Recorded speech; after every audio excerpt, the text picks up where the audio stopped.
Hi, I'm Mara Webster with In Creative Company, and thank you so much for joining us for one of our talks today. I'm so delighted today to be joined by the fantastic Ahir Shah to talk all about his HBO special, Dots.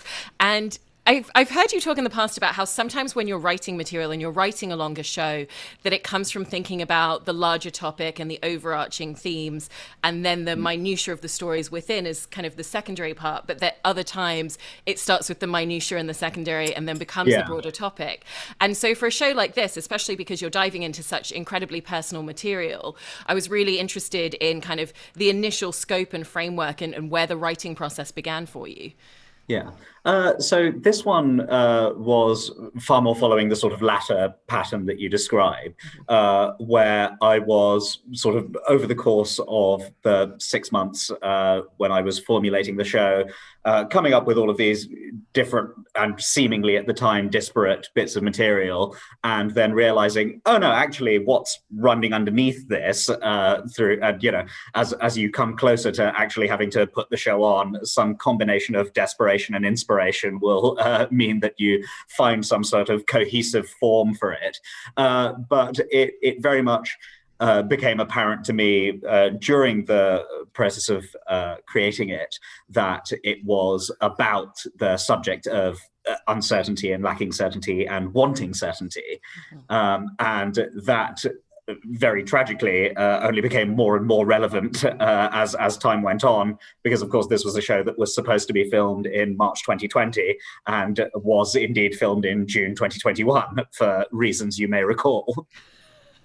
And going back to when you were originally supposed to tape this last March, at the time you were saying that following taping the show that you were planning to take a few months off from writing and creating any new material just to take a little bit of space. And I think, you know, creatively, as much as there's moments to really dive forward and just keep creating stories, there's also moments where you really need to just kind of step back and take time for yourself. And that is part of the process as well.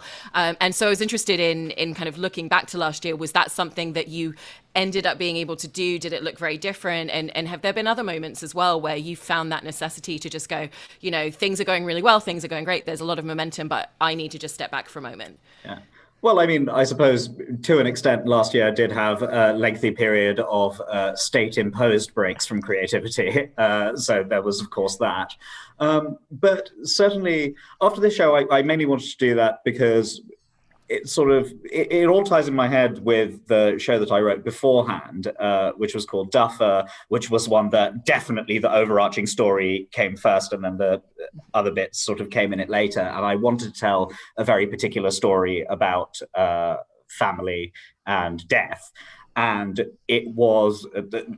I was extremely proud of the show, and the show did very well. But I realized that, right, these were events that occurred or started occurring throughout my life, but then one of the big events occurred at the end of 2017, and it was in April 2019 that I stopped actually touring that one. And I realized, oh, there's a lot of stuff that probably I haven't got over because I've been relitigating it every evening on stage. And that might not be the healthiest way to approach life. And so with this one, I was far more keen of like, right, let's like I now know that about how it feels to be bringing certain elements of yourself to stage every evening, and how that occasionally will leave wounds open, perhaps longer than one would want them to be. So let's think of a sort of smarter and healthier way of doing that. And hopefully that was achieved in the show through still being able to be honest and delve into things, but in a way that I was sort of able to leave it on stage when I came off. And then, as I said, there was a period of gardening leave that the government very much insisted upon afterwards. So that stopped it getting too out of hand anyway. And in terms of talking about the overarching themes and topics and conversations and dialogues that you're creating with your different shows, you know, with Control, you described it at one point as a call to arms against political complacency. And when you're thinking about the creation of these shows and when you're working on the writing and the material, are you thinking that specifically at that point yet about what you kind of want the audience, the specific audience engagement and the audience dialogue to be, or is it really just about focusing on the material and the story that you want to tell?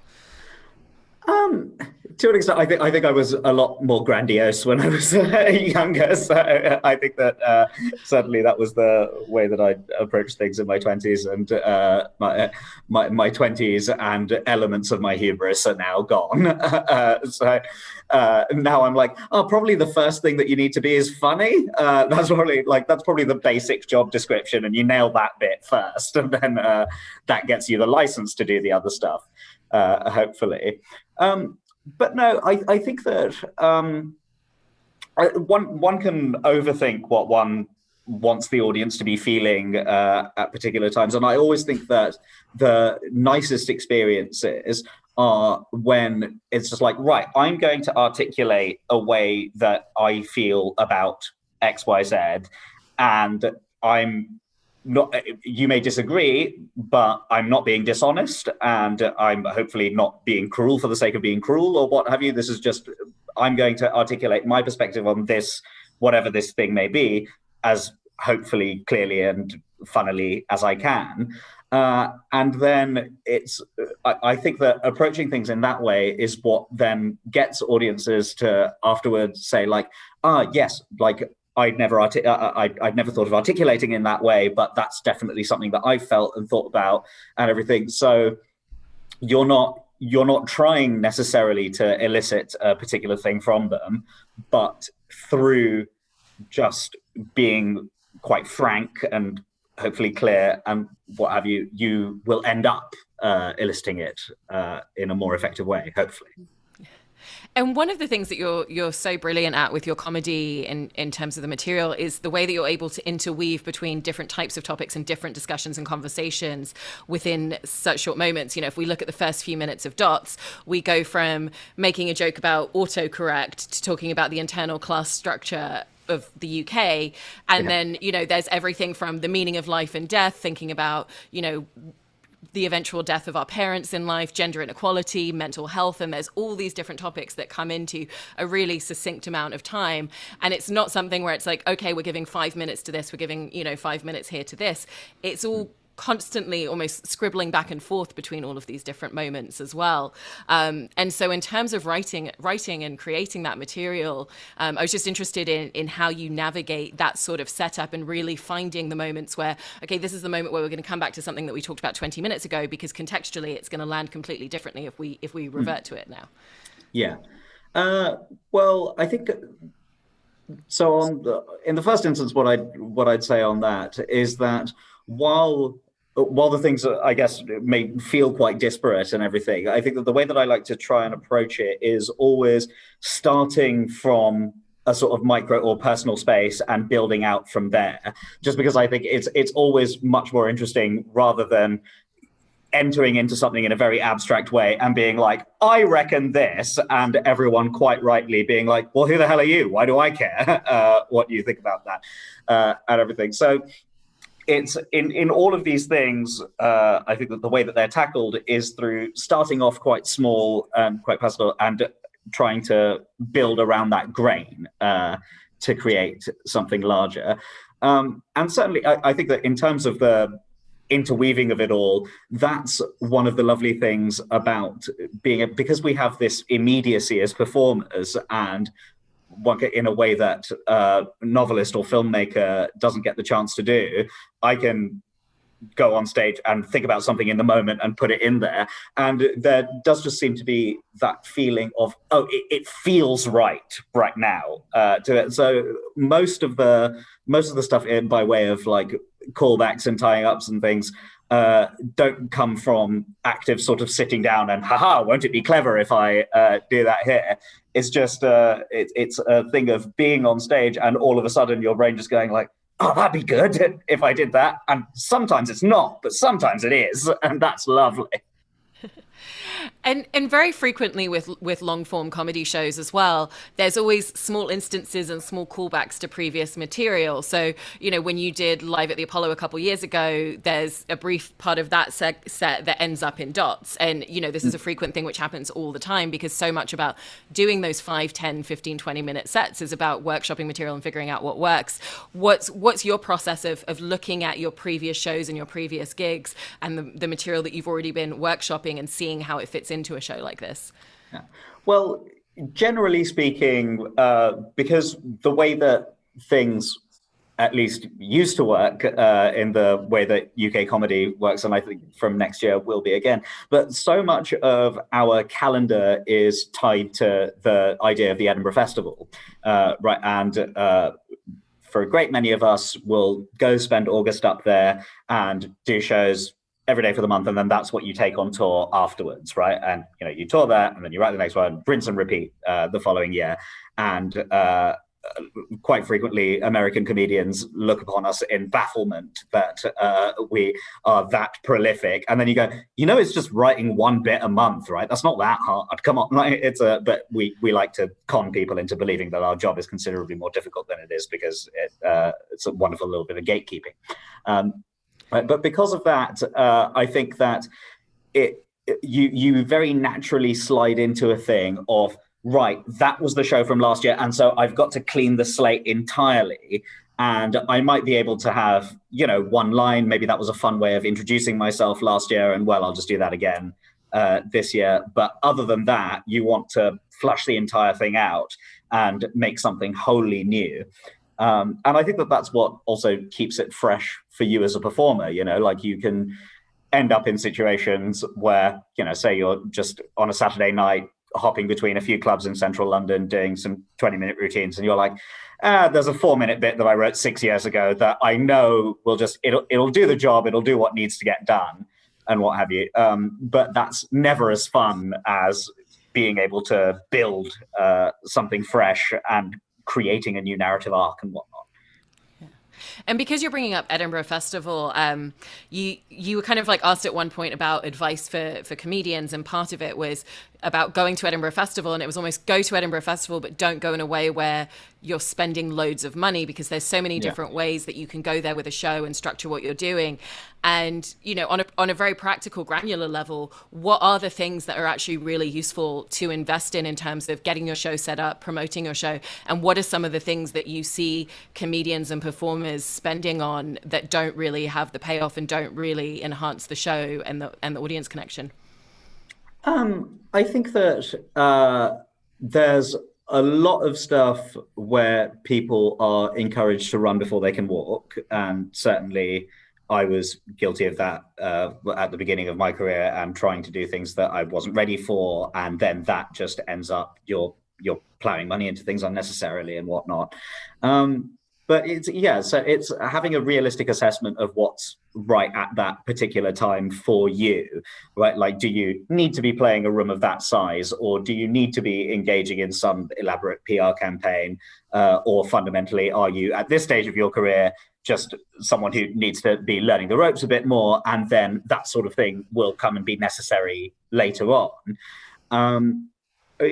Fundamentally, the best thing that you could do is just do it as much as possible, right? Like, I think that certainly before Edinburgh's or before tours, it's always the greatest damage that you could possibly do to yourself is not having done enough work in progresses or stuff beforehand to actually get it into as tight a form as it possibly could be.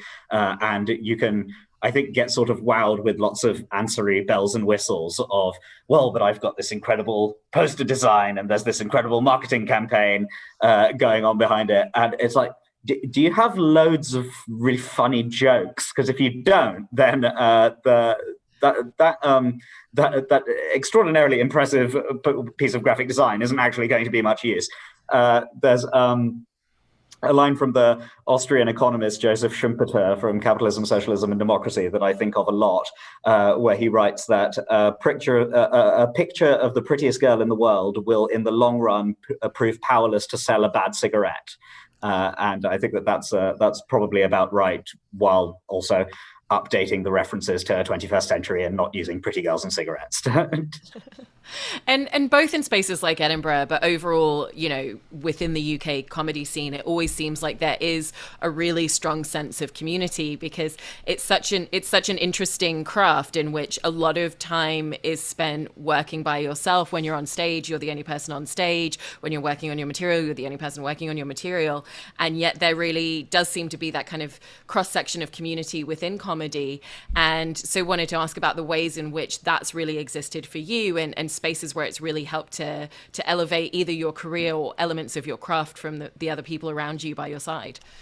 Yeah, well, I think that's probably my favorite element of what Edinburgh provides, because particularly after you move from, like, obviously at the beginning of your career, when you're starting, and even before you're doing anything professionally, you'll be doing 5 minutes at open mic nights with a bunch of people, and you'll tend to be seeing similar people the entire time as you do it. And then as you're progressing and doing 20 minutes in clubs around the place, but still, you know, it'll be people who've been going about as long as you, and you'll have grown through your lives together.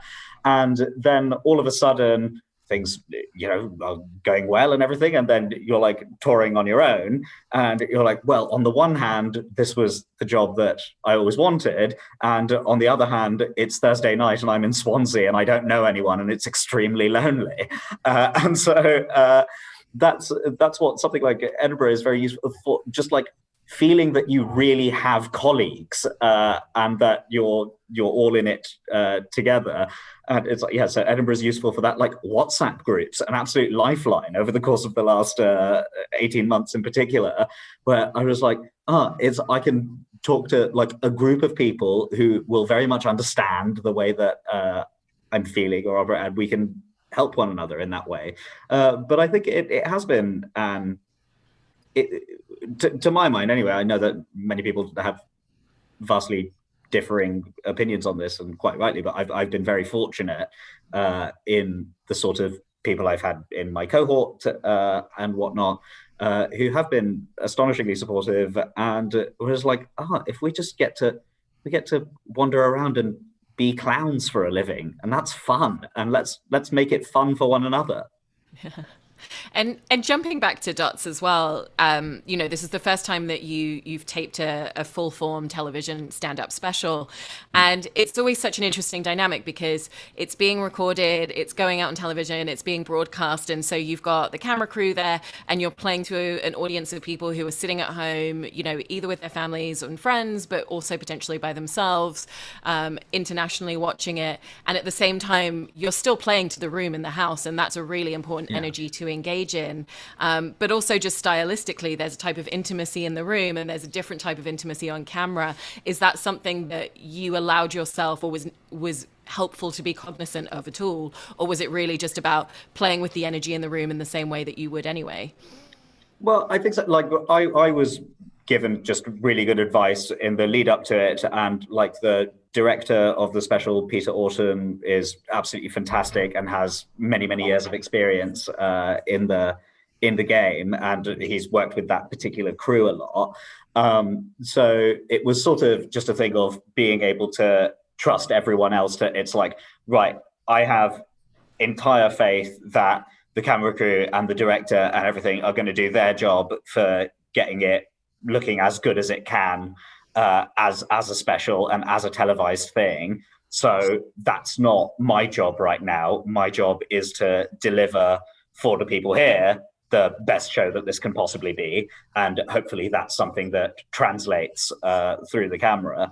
Like I've always, on a personal basis, enjoyed far more watching stand up where it feels like the camera is my position as an audience member, and it's not like someone's delivering things down the barrel the entire time. You know, the performer's aware that it's being filmed, but that doesn't become the be all and end all of the event, because otherwise I think it just loses some of what makes doing it in a room and the entire point of the uniqueness and, you know, lack of replicability of that event so special.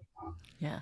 Were there conversations that you had with Peter at all in terms of directing about the aesthetic that you wanted, what you wanted, kind of the stage dynamic and aesthetic to really communicate, or did you really lean on him for putting together those details?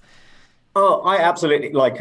I sort of tried to be as clear as possible right from the get go. Like, there are certain things that I know I don't like. Uh, Sort of, and there's is a few things like that. Like, I don't like it when cuts are way too jumpy, and it was like, yeah, nor do I. And I don't like it when people are delivering things down the barrel all the time. It's like, yeah, neither do I. Great. And beyond that, I'm like, well, you have done this, dozens of times. I have done this currently zero and now one times. So it's far better to defer to the opinions of others when they, like I wasn't asking Peter how I should phrase particular bits. So similarly, I think that he would be grateful that I wasn't leaning over his shoulder and instructing him how to run the gallery, if only because if I had been leaning over his shoulder in the gallery, then I wouldn't have been on stage. And when you're coming out and starting a show, there's so much about the energy in the room and kind of what the audience starts responding to that really feeds into a lot of the rhythm and the timing and the delivery of material. But at the same time, even before you've delivered that very first line of dialogue, are there things that you start keying into in terms of just like trying to read the room and trying to read the audience and get a sense of what that energy is going to be for you? Yeah, for sure. So I think that that's extraordinarily important because it just stops you treating every venue that you're in as wholly interchangeable because the thing that works in London isn't necessarily going to work in Leeds and what have you, and the way that you're going to play it has to be different. And I think it's really important. I remember once my uncle and his family live in Boston, Massachusetts, and I was there visiting them once, and my uncle and I went to a comedy club there. And when Josh Goldman was headlining, very, very great stand up. And when, we watched the whole show and then we were driving back later, and my uncle was like, there was something about like, just when he was on, there was just a different energy to the entire thing. And I was like, yes, because you could tell when watching Josh that he walked from the wing to the microphone like a comedian, and he took the microphone out of the stand like a comedian. And he was Josh Goldman comedian from the second his first foot touched the stage, not when he said his first word. Right. So it's that I think becomes incredibly necessary to embody that, because fundamentally what you're doing is absurd, right? It's a ridiculous thing to be doing. These people are in the dark, they've paid, you are raised, amplified, lit, and so it is deeply beholden on you to justify the fact that you've broken the silence that exists before you say your first word. And you need to start the justification for breaking that silence before you've even broken it.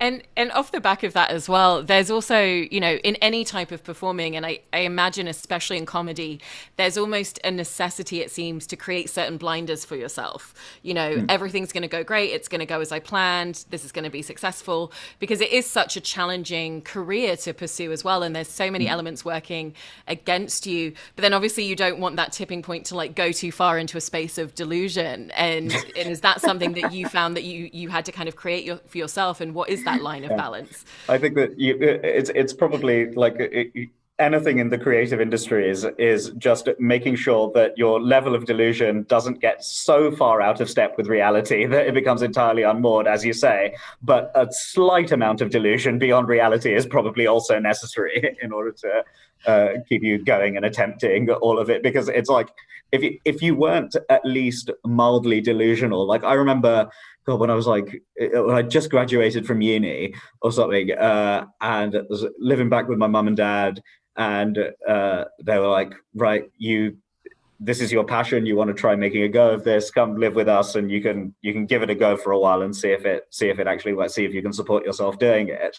And like shortly after graduating, going to Plymouth to do a gig from London, and we got like 50 quid for doing the gig, and it was just we stayed in a really awful B&B afterwards, and the £50 immediately, as soon as we got back to London, we all had to give our £50 to the driver because the cost of the petrol to get there and back was £50 each, right? And so I like collapsed back into my room at my parents' house when I'm 21, with £0, terrible night's sleep and everything, and a gig that was absolutely fine. And I'm there going, this is amazing. This is exactly what I want. This is the dream, right? And so, gosh, you've got to maintain a certain level of delusion, because what that 21-year-old was doing was deeply and profoundly delusional, right? And jumping back to the show and that idea of energy with the audience, I really love the moment in Dots when you completely pull the rug from the audience and change the energy in the room in an instant. You know, you step to the side, there's audio from your dad playing, and there's just sudden this waft of calmness that you can feel even in watching it on television radiating in the room. What was the moment and the genesis of realizing, A, that you wanted to kind of break the wall of what you were doing in terms of the style of stand-up by stepping to the side and having that audio play, but also in really creating that energy shift with the audience? Well, I think in terms of in the genesis of the show, it very much came from the fact that, I as I'd started writing this thing and it became clearer that a point of contrast throughout it was going to be, my attitudes towards ideology, faith, and love compared to those of my dad. I was like, all right, this is a really clear spine for it. But then eventually, this is the thing that's going to need to be resolved as we come to the end of it. And I was sat just having a drink with him a few months before the Edinburgh Festival in the bar at the Soho Theatre in London. And we were talking about the themes of the show. And and he just started saying all of these things about like what he now thinks as an older man about certainty and all of those things. And it was very much just trying to distill that conversation. I was like, all right, this is the point where we are meeting and we are really trying to fully understand one another. And it's not just my understanding of me and my perception of you. It's you correcting me on your actual position and me coming to meet you there. And we just actually did that in practice. And so I was like, right, okay, I'm basically just going to write down a potted version of everything that's just happened between us and pop voice notes on. And that's how we did it. I love it so much. And finally, I just wanted to ask a last question about, as a comedian at this point, you've probably literally done thousands of gigs when you take all of the tours that you've done, all of kind Yeah. of, that night driving down to Plymouth and all of that added together. What are the biggest things that you feel over time that the more shows you do, you've really managed to kind of finesse and hone in terms of finding your style and finding your voice as a comedian when you look back at when you first started doing a lot of those gigs? I think that both in because I started comedy when I was very, very young. So I did my first gig when I was 15, which is now a half lifetime ago. And so weirdly, I think that the shift in my attitude towards comedy has also just been the shift in the way that one's life goes from when one is a adolescent and teenager and then a very young man going out into the world. And then, I'm still a young man, hopefully, but yeah, and so I will undoubtedly look back on this, or hopefully look back on this in decades to come and think, what an idiot for saying that, and everything. But it's just, you just become less frantic over time, I think. And that just gives you, it just gives you more time when you're doing things. And, like when I was a teenager starting out, like I was so desperate for the approval of an audience and so desperate for and like, so I would always be going way too fast and trying to like sort of go to, because that's the way that you are in your life as a teenager, right? You're so desperate for the approval of anyone, really.